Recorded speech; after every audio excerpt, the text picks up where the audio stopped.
বিশ্ব পর্যটন দিবস উপলক্ষে নানা আয়োজনের মধ্য দিয়ে রাঙামাটিতে দিনটি উদযাপিত হয়েছে। সকালে ম্যারাথন দৌড়ের মাধ্যমে শুরু হয়ে র্যালি, আলোচনা সভা ও সম্মাননা প্রদানের মধ্য দিয়ে শেষ হয় দিবসের কর্মসূচি।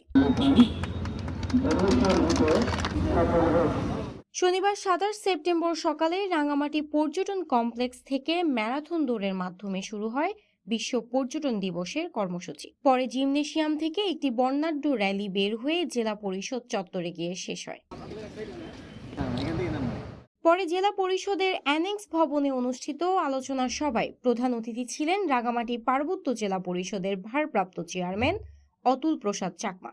বিশেষ অতিথি ছিলেন রাঙামাটি সদর সেনা জোনের বিদায়ী zone commander lieutenant colonel Mohammad Junaid Uddin Shah Chowdhury, নবাগত zone commander lieutenant colonel Mohammad Ikramul Rahat এবং ট্যুরিস্ট পুলিশ রাঙামাটি রিজিয়নের পুলিশ সুপার খায়রুল আমিন।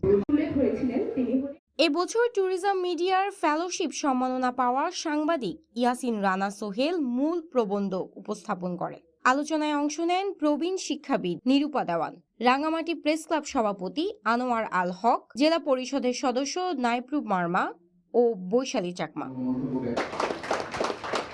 আলোচনা শেষে পর্যটন ব্যক্তিত্ব হিসেবে সম্মাননা পান লেখক ইয়াসিন রানা সোহেল, সেরা রিসোর্ট হিসেবে রাঙাদ্বীপ এবং সেরা কন্টেন্ট ক্রিয়েটর হিসেবে পুরস্কৃত হন আল আমিন সাজিদ। এছাড়া মাসব্যাপী ট্যুর গাইড প্রশিক্ষণে অংশগ্রহণকারী প্রশিক্ষণার্থীদের সনদ ও ম্যারাথন প্রতিযোগিতার বিজয়ীদের মাঝে পুরস্কার বিতরণ করা হয়।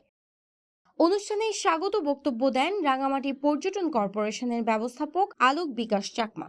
সঞ্চালনা করেন tour operate association of Rangamati সভাপতি বাদশা ফয়সাল এবং রাঙামাটি বেতার উপস্থাপিকা চৈতি ঘোষ।